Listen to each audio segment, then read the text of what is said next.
Ready muna tayo ng lunch ni Mia. Kasi may school siya today.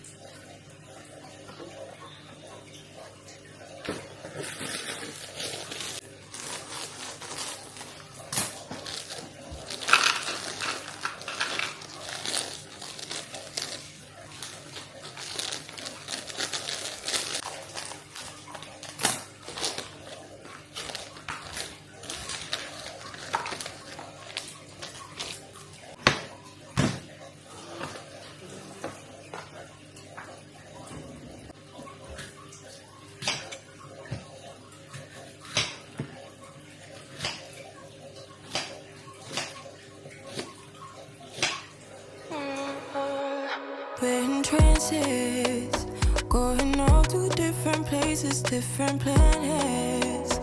Watch your aura pass me by, losing balance.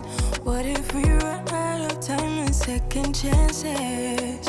Empty-handed. You like the fast life, you like to drive and get down and dirty, act like the bad guy.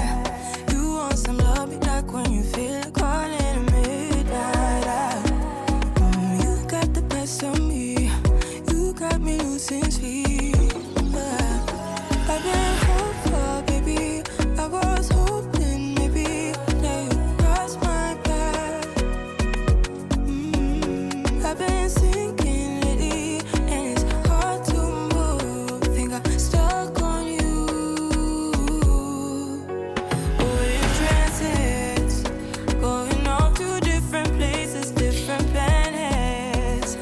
Watch your aura pass me by, losing balance. What if we run out of time and second chances? Empty-handed. I wonder, would you love me better if I go? I'm not home. I wonder, can we trace the stars above to let us know? I'll go. We only got this life, no guarantees and stars align. Follow your passion trail and try to keep an open mind. Hiding it by myself, no guarantees you'll find me. Said if it's fake, they'll find me, leaving the past behind. We're in trances, going off to different places, different planets. Watch your aura pass me by.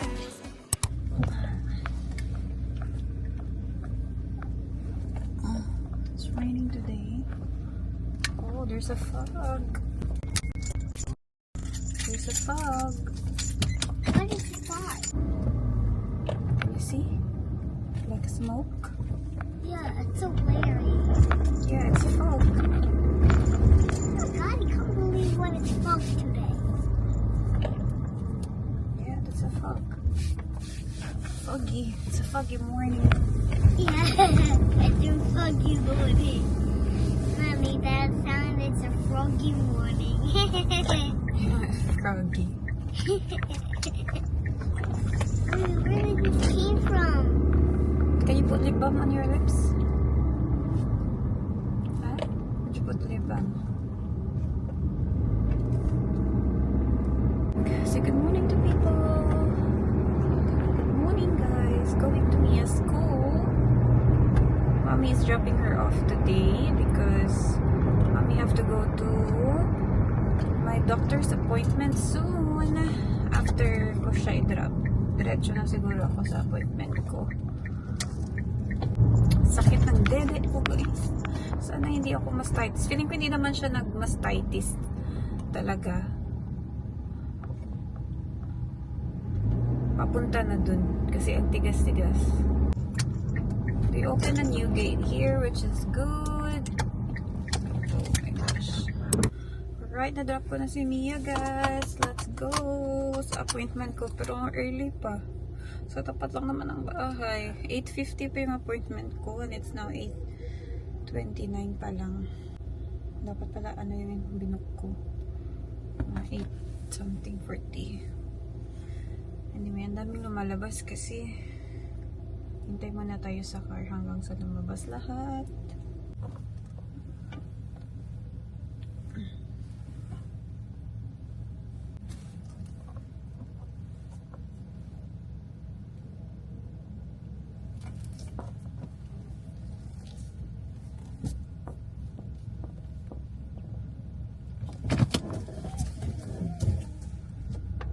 Anyway, ayun na nga. Nung Tuesday pa nag-start sakit yung breast ko. Yung ano talaga, left side, guys. Super sakit niya. Though minamassage ko siya, nilalagyan ko siya ng warm compress pag nagpapump ako. And then cold compress para maano lang yung pain. And then yeah, hindi pa din, matigas pa din siya. So, sabi ko gusto ko na ng antibiotic. So, sana resetahan tayo ng antibiotic kasi sakit. Hindi ako makatulog ng maayos dahil sa pain. And kailangan ko gumising to pump. And, yeah. Kasi what happened is direct clutch si Kai, guys. Pina-direct clutch ko si Kai for 3 days. I think for 4th day na today. And sabi ko, oh, much better. Like, iba, pag nag-direct clutch talaga siya, iba talaga yung effect sa kanya. Like, nakakatulog talaga siya agad. Hindi mo na kailangan ihele. Nakakatulog siya agad-agad. Kasi pag bottle feed siya, guys, minsan nakakatulog naman siya agad, minsan hindi. So, kailangan ko pa siya hawakan and ihele to put down to bed. So, which is parang it takes more time pa. Unlike pag nagdede na siya directly sa akin, ano talaga, nakakatulog na siya agad. Though medyo matagal pag direct clutch kasi iba naman yung flow pag sa breast mo talaga sila nagdedede. So, yun, medyo matagal siya. But at least, hindi mabigat para sa akin. Like, parang mas easy siya for me. Kasi naalala ko before kay Mia, direct clutch si Mia eh. Like, hindi talaga ako nahirapan sa kanya maglagay sa bed at all. So, this time, sabi ko, ano kaya yung maiiba ko this time kay Kai? Kasi kay Mia before, wala talaga akong problema. Like, dede lang siya, tulog agad. Tapos, ang tagal pa nagtulog ng nap niya. Hindi lang 30 minutes, ganun. Minsan, meron namang time na mabilis yung tulog niya, yung nap niya. But, iba kasi talaga ngayon kay Kai. Parang mas nahirapan ako kay Kai kaysa kay Mia, guys. Oh my gosh, akala ko pag second child na mas easy. Pero parang mas nahirapan ako ngayon kay Kai. But, yeah, ayun. So, kaya, nung nire-clutch ko siya, sabi ko, yes, itutuloy-tuloy ko na. Kasi mas better. Hindi naman mas better, guys. Sumakit lalo yung dede ko. Hindi ko alam kung yun yung nag-trigger or baka sa position namin pag pag side laying kami kasi pag gabi, of course pinapatulog ko na siya, nagsi-side laying na kami para diretso na siya tulog. But the thing is, siguro yun yung one reason baka na ipit yung breast ko, kaya ayun, nag-hard sa position din kasi pag natutulog or sa tawag dito, sa masikip na bra. Pero iniisip ko naman, ano ba yung bra suot ko this past few days na parang hindi naman masikip, or baka talaga naipit ko siya pag natutulog kasi, or pag nag-side laying, ganun, kasi gumaganon eh. And yeah, ayun, so di ko alam. But yeah, now we're going to the doctor kasi sabi ko kay daddy, hindi ko na kaya daddy, ang sakit-sakit na talaga.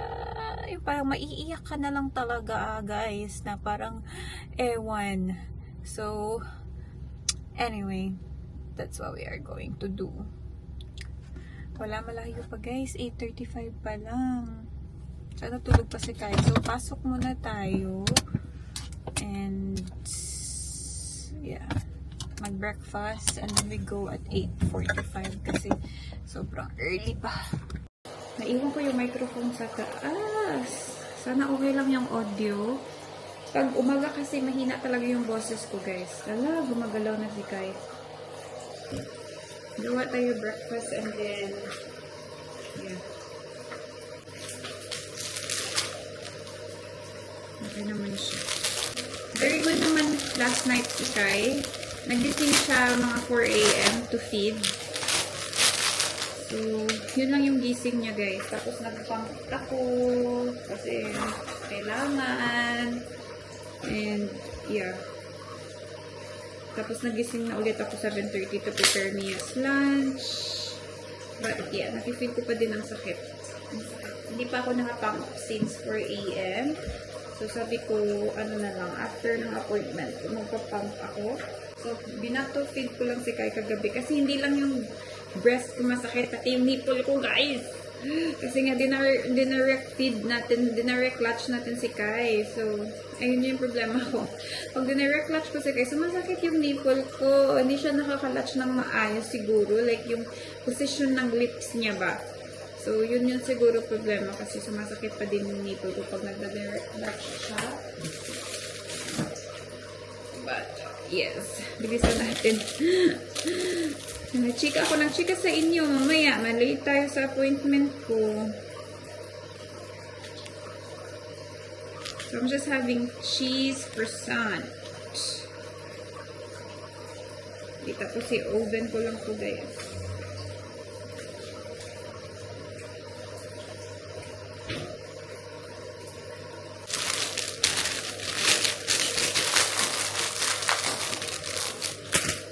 Balik ko tulog pa din siya kasi kailangan so, I'm gonna drink my collagen drink. Ayan. Masarap to talaga. Ubus na nga eh. Gusto kong bumili ulit. I got this from Milk Woman Nature.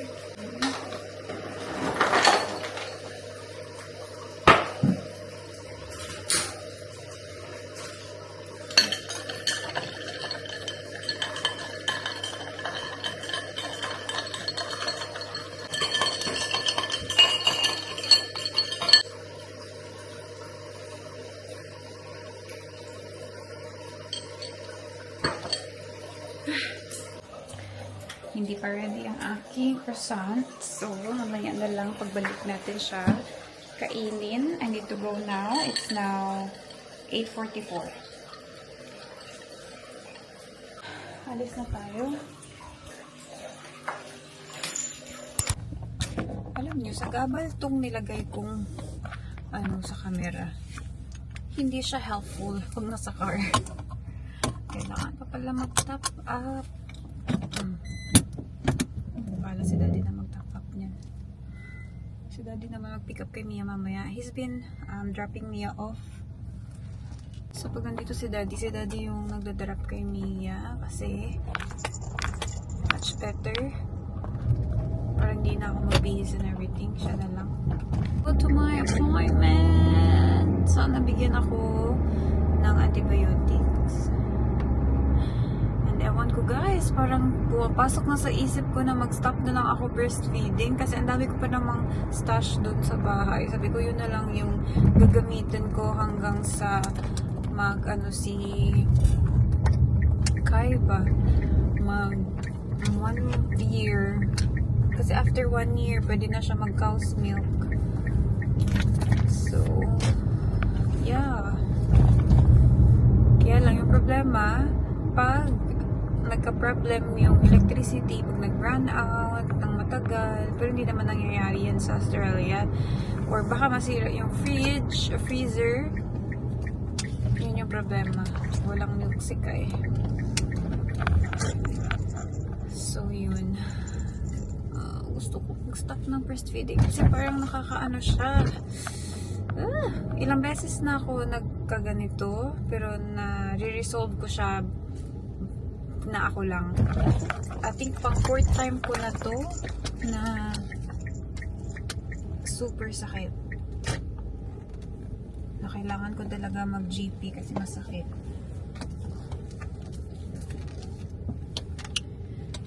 Yeah. I don't know what it is. I don't know. Anyway, dito na tayo. Diba? Ang bilis lang. Let's go. Let's go. Dito na tayo. tayo sa car, guys. Binigyan niya ako ng antibiotic. Which is good. Ayaw niya pa sana ako bigyan, guys. Mabuti na lang. Like, bongga talaga yung pa-complain ko. Sabi ko, ang sakit-sakit talaga. Kasi hindi pa naman siya mastitis. Engorge lang siya. But, in case it will get worse, at least, meron ng antibiotic. Pero, gusto ko na siya inumin. Pero parang, ano na siya, hindi siya masyadong hard like yesterday. Kasi, pinamassage ko siya. So, parang naging okay siya ngayon, but I don't know. We'll see kung kailangan ko talagang uminom ng antibiotic. Let's go home. Feeling ko gising na yung kay ko. Sakit, guys! Tinanong ko din siya, what if, sabi ko, may meron bang medicine na you can give me? Kasi gusto ko na mag-stop breastfeeding. Sabi niya, nagbibigay lang daw sila pag like stillbirth, ganun. Kasi yun din yung binigay sa akin last time nung kay Angelo. Inom ako ng papahinto ng milk. Yun lang daw yung reason na nagbibigay sila ng medicine. Pero sa case ko, hindi sila nagbibigay. Kailangan ko lang daw talaga mag feed less para ma-win off ko si Kai. Guys, ano na, mabubuang na ako. Mabubuang na talaga ako. Nagigilty man ako pag, mag-stop ako breastfeed. Pero ang dami ko naman kasing stash sa bahay. I mean, like, direct clutch lang yung A-stop ko. But, yeah, di naman ako totally mag-stop na breast milk. Kasi ang dami kong stash nga dito. But, yeah.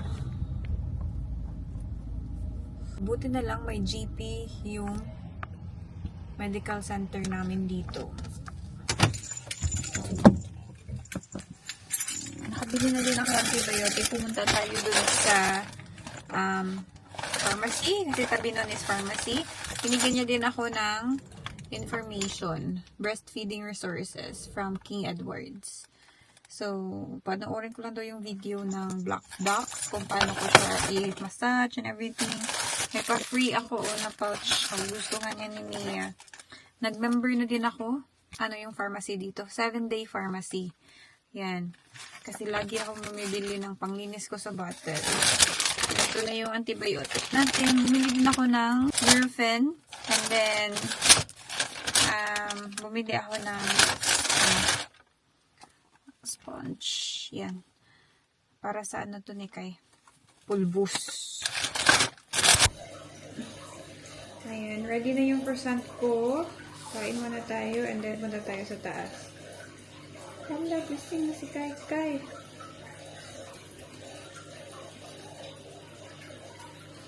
Hala, pinagagawa.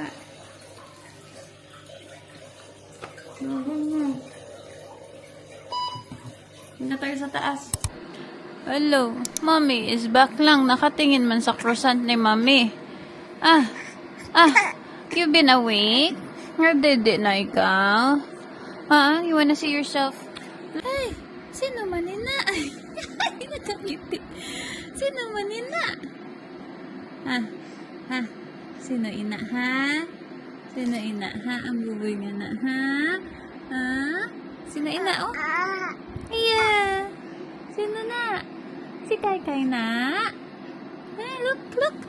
Sino na? Ay, abo. Happy na? Happy na? Madidi na si Kai ko? Mamayas ka na, Pam. Abo. Sino na? Kai.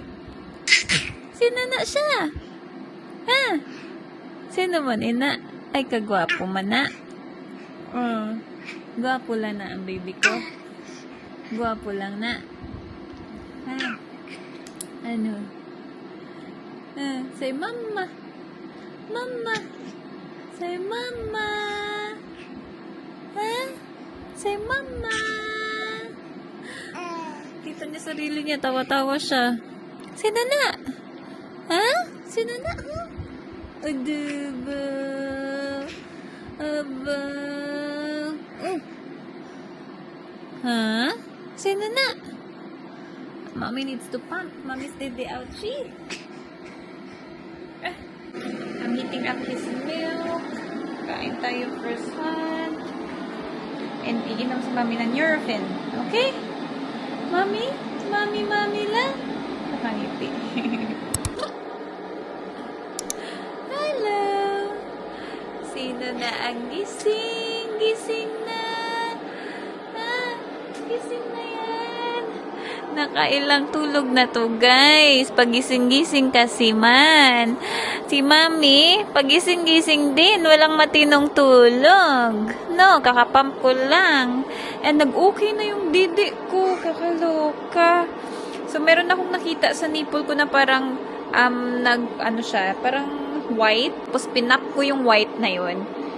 Kasi, yesterday, wala pa yung white eh. Hindi ko pa siya nakita kasi chinecheck ko nga kasi masakit nga nipple ko. Nilalagyan ko ng cream.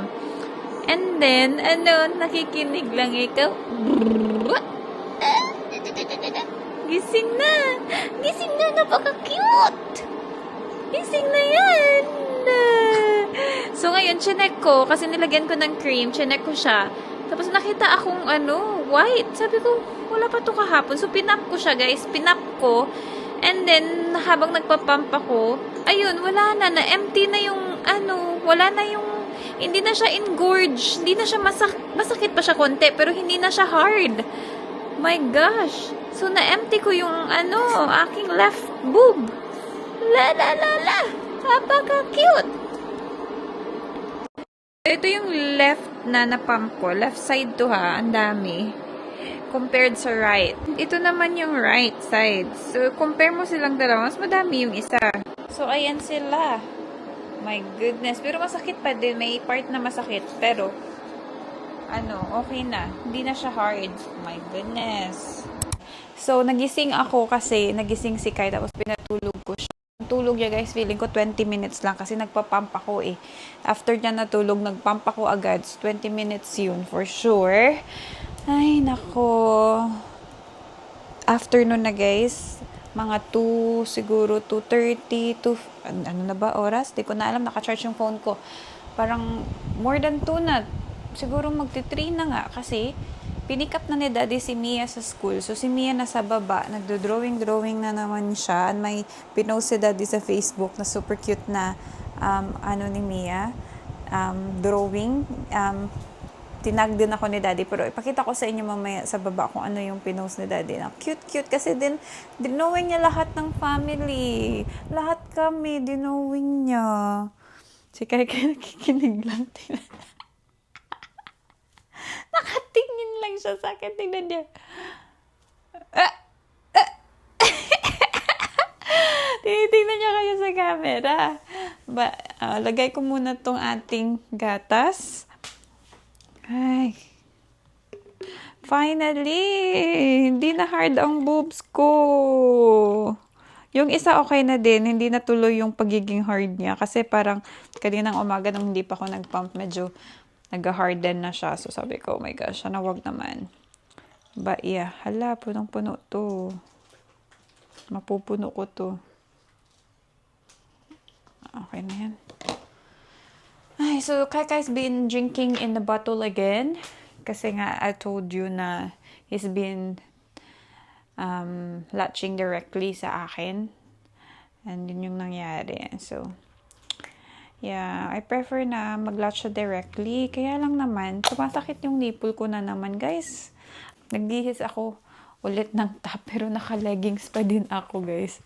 Yung leggings na to is from Halara. It's really nice. Tamang-tama lang siya sa height ko, guys. So, yung leggings na to, may tummy control daw siya, sabi ng Halara. Kini-claim nila may tummy control siya. Maganda siya. Maganda yung tela. So, yeah. Try nyo yung Halara, guys. Use my code. I have a code. I-leave ko siya sa description box or dyan sa screen. Parang MaryJ03. Di ko alam. Basta i-leave ko siya sa screen. So, naka-leggings pa din ako pero nakapantulog ako sa taas. Anyway, we need to wash this. Make the bed. Put Kai down to the playpen downstairs. Yun yung gagawin natin kasi Ewan ko, ilang oras lang yung tulog ko. Kasi pa gising-gising ako, guys. Dahil pag gising-gising din si Kai. Hindi siya natutulog ng maayos. Siguro naninibago siya kasi pag nakadede siya sa akin, diretso-diretso yung tulog niya. Yun yung nagustuhan ko pag direct latch siya sa akin. Kasi hindi ko na siya kailangan ihele. Like, hindi ko na siya ginaganon, i-rock ba. And natutulog lang siya agad. Tapos, diretso-diretso yung tulog niya, yung nap niya. But ngayon, battle feed siya again. No, Kai. Andyan lang siya. Tingnan niyo lang siya dyan.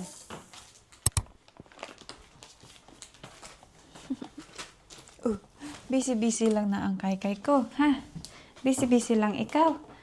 We need to go down and wash the bottles. And you are going to play sa playpen mo. Yeah, Kai?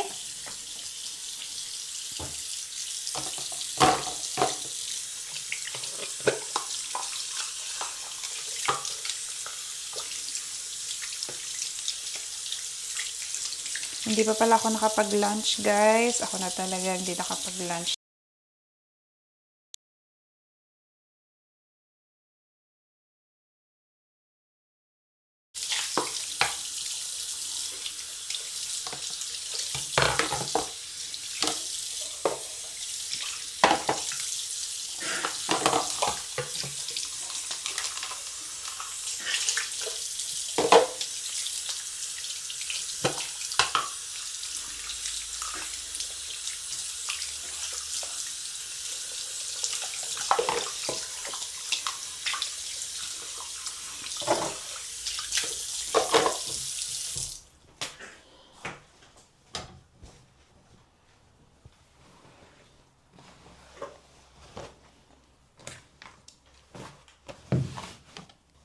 To wash the clothes na naman.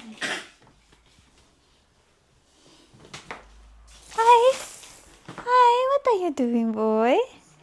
Huh?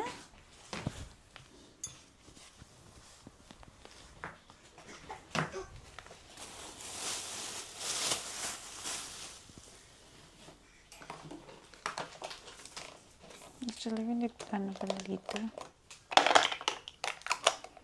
Yeah. Alright, let's do the bed.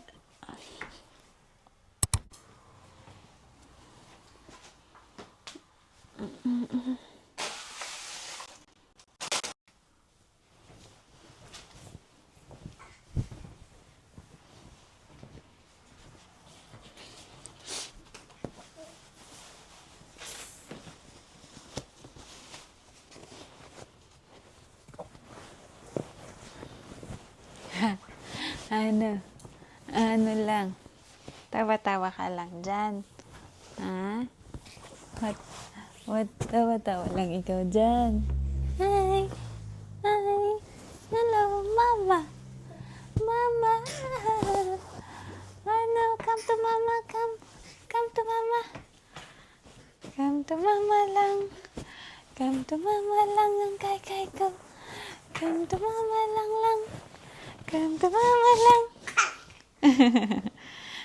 Happy ka dyan, ha? Ha? Come to Mama lang. Come to Mama lang. Are you so happy?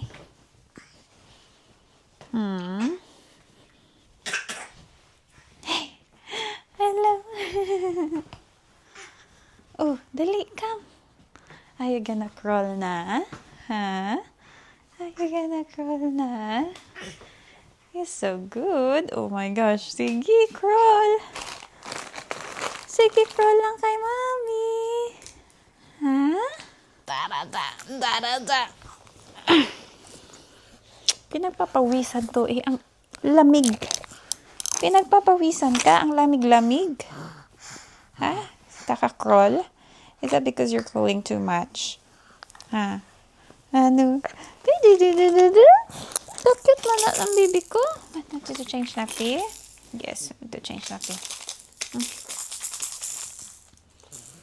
My kids are growing really fast. Wait lang. It's your first time attending Ate Mia's birthday. Magpa-5 na si ate. Na-sort out ko na yung birthday party ni ate.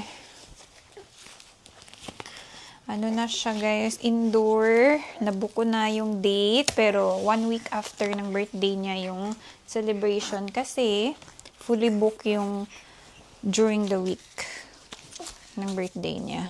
Yung celebration kasi that week sa birthday niya, wala. May nakakuha na ng date. Yung 5th of July. Tapos ano pa niyan yun? Concert sa morning. So, sabi ko, okay na lang din. Okay na lang din. That day, pwede kami mag-outdoor. Kaya ang problema ko lang, pag dun sa date na yun, mabibiti ako sa pag-aaksikaso ng mga food. And I don't have time kasi nga may concert si Mia. So, a week after is the 12th of July. Ano naman yun, guys? Uulan na naman sa labas. So, kailangan indoor din kasi yung weather, magsha-shower, uulan siya. May shower sa afternoon. So, perfect sana yung 5th of July. Kaya lang may concert ni Mia. Pwede sana outdoor. Yun yung nasa isip ko all the time. Mag-outdoor birthday si Mia sa playground. I will hire a bouncy castle. And mga outdoor games para mas masaya, madaming kids. But yeah, the weather is not cooperating. No, it's not cooperating kay. So okay na lang din para walang hassle kay mommy kasi I have this little boy to take care of. So sila na bahala sa mga food dun sa indoor playground. Like last time din sa birthday ni Mia last year. So, I don't have to worry about the food last year kasi may food na sila doon. I just needed to place an order that time prior to, syempre. So, yeah. Maganda din indoor kasi I don't need to worry about the food, drinks, mga pagkain. I don't have to worry, which is really good. So, kasi meron na silang food doon na you have to order prior sa date of booking mo. So, which is good. I need to worry is kai, the balloons that I need to do. Ayun lang guys. Diba? Nag-chika na. Nakipag-chika na naman sa inyo. We're in trances, going all to different places, different places.